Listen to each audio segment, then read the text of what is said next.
ሰላም ኩብራትን ኩብራንን ተኸታተልትና ኩነታት ፖለቲካ ኤርትራ ብግዜ መግዛእቲ እንግሊዝ ብዝብል ሐቀኛ ታሪኽ ኤርትራ ብጭልፋ ዝዓይነቱ ኣብ ዝሓለፈ ግዜ መቕረብና ዝዝከር እዩ ሕጂ ድማ መቐጸልቱ ዝኾነ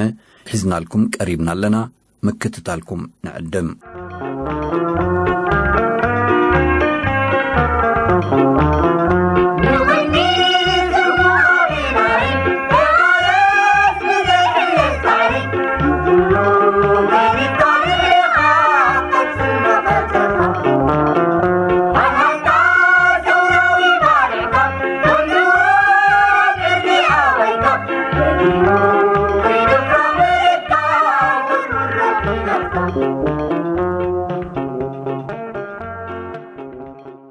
ነዚ ትሕስቶ ናዚ ናብ ኩሉ ኤርትራዊ ፈታዊ ኤርትራን ጉዱሳትን ምእንቲ ክባጻሕ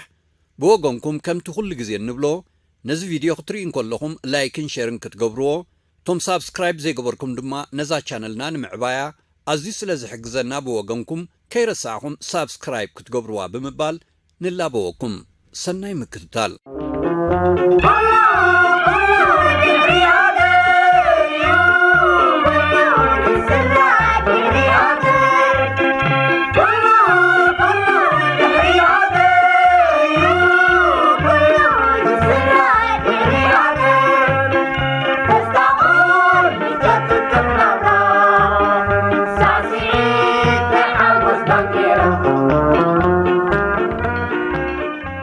بعسران كلتن سنة شحنت شعات تميتن 43 عام تمرت بريزيدنت روزفلت ناب نقص هايل سلاسي أبزت صحافو دبدابي هزبي إثيوبيا أنصار نحسيا زي بلوس ألاين زقبرو تقاوم أمسجنو ساما سرحو خركب كمزلو دحري مرقاقاس بمقدي نايلغا حكراي رديئت نمكلا خلي إثيوبيا زدل نوات أقول قلوتن حابريتان كهب فقادنيا منبارو قلت اللوم بخال مقدون كابلغا حكراي وعلوة مالتيو نداغ مهنصا إثيوبيا كل خوهاب زكا على حجز كوف يلو مقانو أبصرام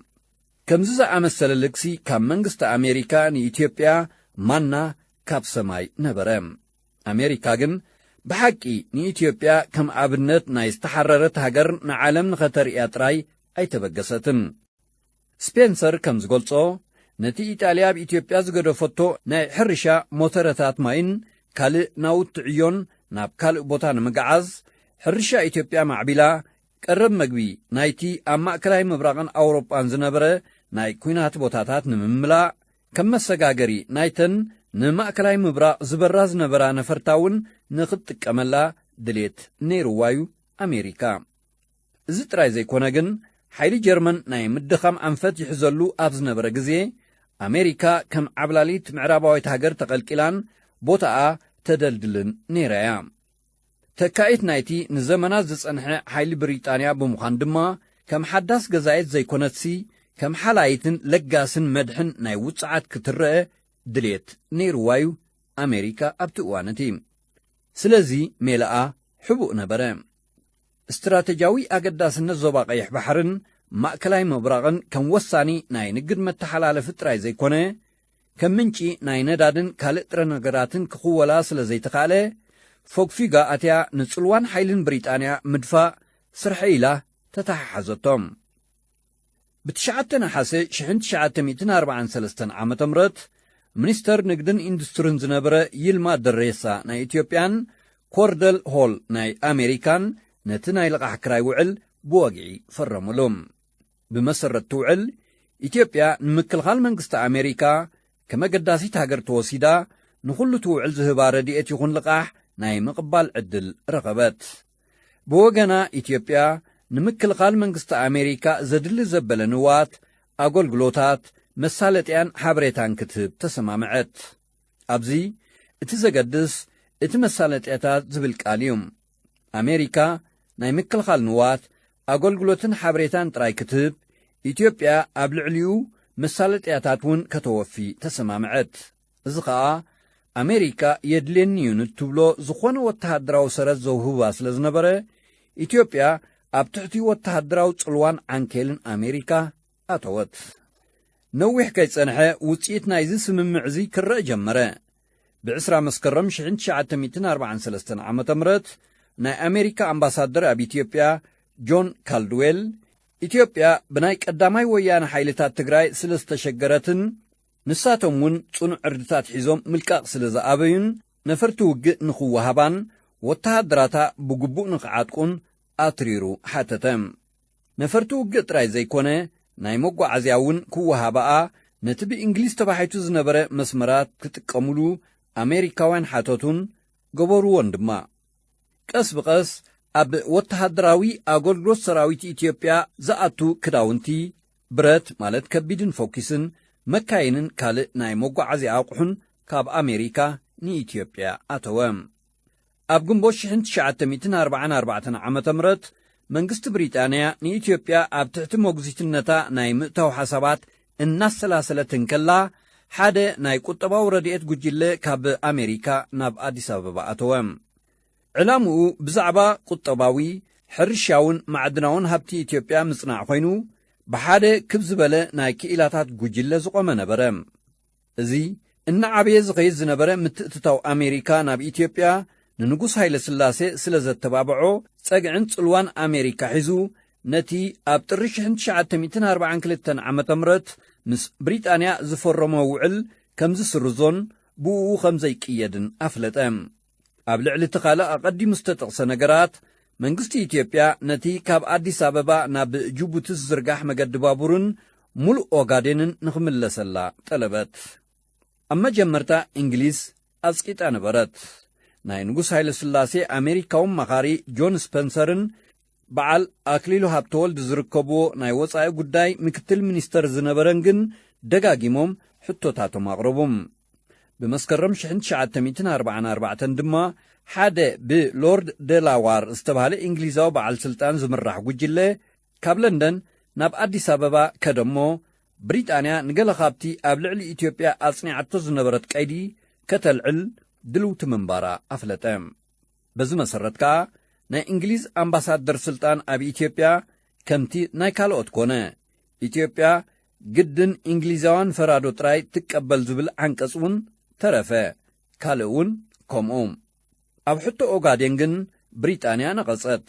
ምስ ኢጣልያዊት ሶማልያ ኣብ ትሕቲ ምምሕዳራ ንኽትጸንሕ ድማ ጠለበት እዚ ነጥቢ እዚ ንነዊሕ ግዜ ኣካትዐ ብመሰረቲ ቀዳማይ ስምምዕ እንግሊዝ ንዘድልያ ክፋል መሬት ኢትዮጵያ ክትሕዝ ትኽእል ስለ ዝነበረት ሰበብ ፈጢራ ንመላእ ኢትዮጵያ ክትጐብጥ ዝተደናደነት መሰለት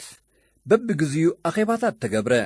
ናይ ደብዳበን እማመታትን ልውውጥ እውን ተኻየደ እዚ ናብ ሕብራት መንግስታት ኣሜሪካን ሕብረት ሶቪየትን ከም ሰብ ቃል ኪዳን ይለኣኽ ስለ ዝነበረ ብተገዳስነት ዝከታተሎ ጉዳይ እዩ ዝነበረ በቲ ሓድሽ ምሕዝነታ ምስ ኣሜሪካ ተተባቢዓ ኢትዮጵያ ንብሪጣንያ ወጠረታ ስለምንታይ ንኦጋዴን ዘይትገድፍለይ ካበለታ ስፔንሰር ከም ዝገልጾ እንተኾይኑ ብሪጣንያ ንጹር መልሲ ትህብ ዝነበረት ኣይትመስልን ኣብ ሓደ መድረኽ ናይ ትዝርብ ኦጋዴን ነቲ ሕቡራት መንግስታት ኣሜሪካ ኣንጻር ጃፓን ተካይዶ ዝነበረት ኩናት ዘድሊ እንተኾይኑ ክሳብ ፍጻመ ናይቲ ውግእ ኣብ ትሕቲ ብሪጣንያ ክጸንሕ ድሕሪኡ ግን ንኽምለሰላ ከም እትሰማማዕ ኢትዮጵያ ገለጸት ልኡኻት እንግሊዝ በዚ ኣይተሓጐሱን ጥራይ ዘይኮነ ድሌቶም ዘይኮነስ ድሌት ኣሜሪካ ዘቐድም ብምንባሩ ስጉምቲ ከም ዝወስዱ ኣፍለጡም ኣብ መወዳእትኡ ግን ኣብ ሕዳር 1944 ዓ ም ንጉስ ሃይለ ስላሴን ልኡኽ ብሪጣንያን ብዛዕባ ኦጋዴን ተሰማምዑም ኣብቲ ስምምዕ ኦጋዴን መሬት ኢትዮጵያ ምዃኑ ግን እቲ ሓድሽ ስምምዕ ክሳብ ዘይፈረሰ ማለት ብገደብ ግዜ ኦጋዴን ኣብ ትሕቲ ብሪጣንያ ንኽትጸንሕ ተፈራረሙ ከምዚ ኢልያ ኢትዮጵያ ንኦጋዴን ብሓገዝ ኣሜሪካ ረኸበታ ወይ ኣብ ዝመጽእ ግዜ ከም እትረኽባ ኣረጋገጸት ኣብቲ ስምምዕ ብሪጣንያ ንኢትዮጵያ ከም ዝተታሕዘት ናይ ጸላእ መሬት ዘይኮነስ ከም በዓልቲ ኺዳና ስለ ዝፈለጠታ ኢትዮጵያ ነዚ ሓድሽ ምሕዝነት ምርኩስ ብምግባር ንኤርትራ እውን ካብ ብሪጣንያ ክትረኽበሉ እትኽእል መገዲ ንምጥጣሕ ክትበላሓት ጀመረት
ማሕበረ ቁጠባዊ ኩነታት ኣብ ኤርትራ ካብ 1941 ክሳብ 1945 ዓመተ ምህረት ኣብ ከተማታት ማሕበረ ቁጠባዊ ኩነታት ኤርትራ ከመይ ነበረ ከም ኩላተን ኣውሮጳውያን ገዛእቲ ሃገራት ኢጣልያ ኣብ ምዕባለ ቁጠባ ኤርትራ ዝነበራ ተገዳስነት ምስ ረብሓ ዝተኣሳሰር ነበረ መሬት ካብ ህዝቢ እናወሰደት ዜጋታታ ብምስፋር ሰፋሕቲ ቦታታት ናይ ሕርሻን ናይ ኮንችሴንን እንተ ማዕበለት እኳ ዕላምኡ ጠለባት ዜጋታታን ናይ ወፃኢ ንግድን ንምምላእ እምበር ንህዝቢ ኤርትራ ንምጥቃም ወይ ምስ ዘመናዊ ኣገባብ ማሕረስ ንምልላዩ ኣይነበረን በንጻሩ እኳ ደኣ ኢጣልያ ንመብዛሕቶም ዝጸንሕዋ መሳፍንትን ሽማምንትን ኣብዛት ዝነበርዎ ጽፍሒ ከም ዝጸንሑ ብምግባርን ብስማ ንኸመሓድሩ ብምትብባዕን ብፍላይ ንህዝቢ ገጠራት ኤርትራ ኣብቲ ናይ ቀደም መነባብርኡ ሒዛቶያ ዝነበረት ስለዚ ይትረፍዶ ዘመናዊ ማሕረስን ትምህርትን ዘመናዊ ምምሕዳር እውን ዝምልከቶን ብቐጥታ ዝትንክፎን ኣይነበረን ንዕኡ ዝገዝእ ሕግን ንዕኡ ዝቆጻጸር ምምሕዳርን ካብቲ ናይ ጣልያን ዝተፈልየ ነበረ በዚ መሰረት እዚ እቲ ዝለዓለ ህዝቢ ኤርትራ ክርእዮ ዝኽእል ወይ ጠሪዑ ክበጽሖ ዝኽእል ጫፍ ኢጣልያዊ ስልጣን እቲ ኣብ ነፍሲ ወከፍ ኣውራጃ ዘመሓድሮ ዝነበረ ኮሚሳርዮ ወይ ገዛኢ ዝነበረ እዚ ንርእሱ ወረዳታት ብዘመሓድሩ ምስሌነታትን ጭቃታት ዓድን ይውከል ስለ ዝነበረ እቲ ህዝቢ ካብቲ ማእከላይ መንግስቲ ዝተነጸለ ነበረ ቤት ፍርዲ ከይተረፈ ኣብ ናይ ሓበሻን ጣልያንን ዝተፈላለየሉ እዋናት እዩ ነይሩ እቲ እዋን እቲ ስራሕ መንግስቲ ክበሃል እንከሎ ከዓ ዝበዝሕ ናይ ተላኣኽን ትርጅማንን ስለ ዝነበረ እቲ ክብርን ስልጣንን ዘውህብ ሞያ ሕዙእ ናይ ጣልያን ነበረ ከምዚ ይኹን እምበር መንግስቲ ኢጣልያ ኣብ ዝደለዮን ከም ድልየቱን ሓይሊ ዕዮ ኤርትራውያን ይረክብ ነይሩ እዩ። ኣብ ናይ ከተማ ኢንዱስትሪታትን ናይ ሕርሻ ኮንሴሽንን ናይ ጽርግያታት ህንጸቱን ጉልበት ምስ ዘድልዮ ካብቲ ህዝቢ ንምውሳድ ንናይ ሊብያን ኢትዮጵያን ኩናት ዝኾኑ ወተሃደራት ብኽታበት ወይ ብግድን ምዕስካር ጸገም ኣይነበሮን። ብፍላይ ኢጣልያ ንኢትዮጵያ ንምውራር ትሸባሸበሉ ኣብ ዝነበረት እዋን እዚ ኩነታት እዚ ኣዝዩ ዋዕውዐ። ኣብ መላእ ኤርትራ ናይ ኩናት ቁጠባ ደንፈዐ። ወተሃደራዊ ትካላት፣ ኣባይቲ፣ ኣብያተ ዕዮን ፋብሪካታትን መኻዚኖታትን ብሰፊሑ ተሃንጸ። ነዚ ንምክያድ ዘድልዩ ኢጣልያውያን ክኢላታት ናይ ኩናት መራሕትን ወተሃደራትን ብብዝሒ ስለ ዝወሓዙ ድማ ቁጥሮም ኣብ ውሽጢ ሓፂር ግዜ ብ10 እጥፊ ካብ 5,000 ናብ 50,000 ደየበ። ከተማታት ኤርትራ ብዘመናዊ ጽርግያታት ተረኸባ። ወደብ ምጽዋዕ ኣዝዩ ሰፊሑ ጥራይ ዘይኮነ ሰብን ናይ ኩናት ንዋትን ምእንቲ ብስልጠት ከጓዓዕዝ ብዓበይቲ ናይ ኣቻዮን ሓጺንን መዕሸጊ መራክብ ዕፍሪታት ማለት ክሬናትን ካልእ ህንጻታትን ኣብዚ ዞባዚ ተወዳዳሪ ናብ ዘይብሉ ወደብ ተቐየረን ዓበየን። ኣብ ልዕሊ እዚ ጠለብ ኣውሮጳውያን ዘማልኣ ሃላኺ ኣቑሑ ዘወፍያ ንኣሽቱን ዓበይትን ኢንዱስትሪታት ተቐልቀላ። ኢጣልያውያን ሰብ ኮንሴሽን ድማ ዝተፈላለዩ ፍረታትን ኣሕምልትን ቀረቡ። ብሓፂሩ እንግሊዝ ንኤርትራ ብዝኣተወሉ ግዜ ሓደ ንኤርትራውያን ብጎድኒ ጥራይ ዝጸሉ ንረብሖም ተባሂሉ ዘይተመደበ ክብ ዝበለ ቁጠባዊ ምዕባለ ጸንሖም። ኣብ 1941 ዓ.ም ግን ኩናት ነዚ ኩሉ ደው ኣበሎም። ሃንደበት ብዓሰርተታት ኣሽሓት ዝቝጸሩ ኢጣልያውያንን ደቂ ሃገርን ካብ ስራሕ ወፃኢ ኾኑ። እቲ ምስ ኢጣልያ ደንፊዑ ዝነበረ ንግድን ካብኣ ዝርከብ ዝነበረ ንኢንዱስትሪ ዘድሊ ውዱእ ኣቕሓን ዋሕዙ ኣቋረጸ። ብቐደሙ ኢጣልያ ንቁጠባ ኤርትራ ከም ተጸጋዒ ናይ ቁጠባ እምበር ነብሱ ንክኽእል ኣይወደበቶን። ቴክኒካዊ ክእለት ዜጋታት ብሓርኮትኮቶም ዝመጸ እዩ ነይሮም። ተሓቢኡ ወይ ምስ ሚስዮናት ተጸጊዑ እንተዘይኮይኑ ካብ 4ይ ክፍሊ ንላዕሊ ዝተምሃረ ኤርትራዊ ሽታማዩ ዝነበረ። በዚ ምኽንያት እዚ ሃንደበታዊ ምዕናው ናይ ኩናት ቁጠባ ሓደጋ ናይ ጥሜትን ሕማምን ሒዙ መጸ። ከምቲ ኣቐዲሙ ዝተገልጸ ኸኣ እንግሊዝ ካብ ሽግርቶም ዝበዝሑ ኤርትራውያን ሽግር ኢጣልያውያን ዜጋታት ስለ ዝዓጠጣ ኸኣ ኣብ ኤርትራ ኣዝዩ ኣስጋእን ተራጻምን ኩነታት ተፈጥረ። ብድሕሪ ዝኸ እንታይ ሰዓበ?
ክቡራትን ክቡራንን ተኸታተልቲ ኤሪትሪያን ሚድያ ኔት ኣስመራ ድሕሪ ዝኸ ቁኑዕ ህዝብና ህዝቢ ኤርትራ እንታይ በለ? ህይወቱን ናብሩኡን ኣብ ትሕቲ መግዛእቲ እንግሊዝን ኢትዮጵያን ከመይ ይቕጽል? ነዝን ካልእን ዘብርህ ትሕዝቶና ድሕሪ ቁሩብ መዓልታት ተኸታተሉና። ምክትታልኩም ኣዝዩ ከገድሰና እዩ። ንሎሚ ግን ኣብዚ ከኣኽለና እዩ። ስለ ምክትታልኩም ኣዝና ንመስግነኩም። ንትሕዝቶና ናብ ኩሉ ኤርትራውን ፈታዊ ኤርትራን ምእንቲ ኽባጻሕ ብወገንኩም ሼርን ላይክን ክትገብሩ እቶም ሳብስክራይብ ክሳብ ሕጂ ዘይግበርኩም ከዓ ብግዲኹም ነዛ ቻነልና ንምዕባያ ሳብስክራይብ ብምግባር ክትዝርግሕዎን ንትሕዝቶና ኸተባዝሕዎ እናተላበና ንፋንወኩም ኣለና። ዘለዓለማዊ ዝኽሪ ንሰማዕታትና ዓወት ንሓፋሽ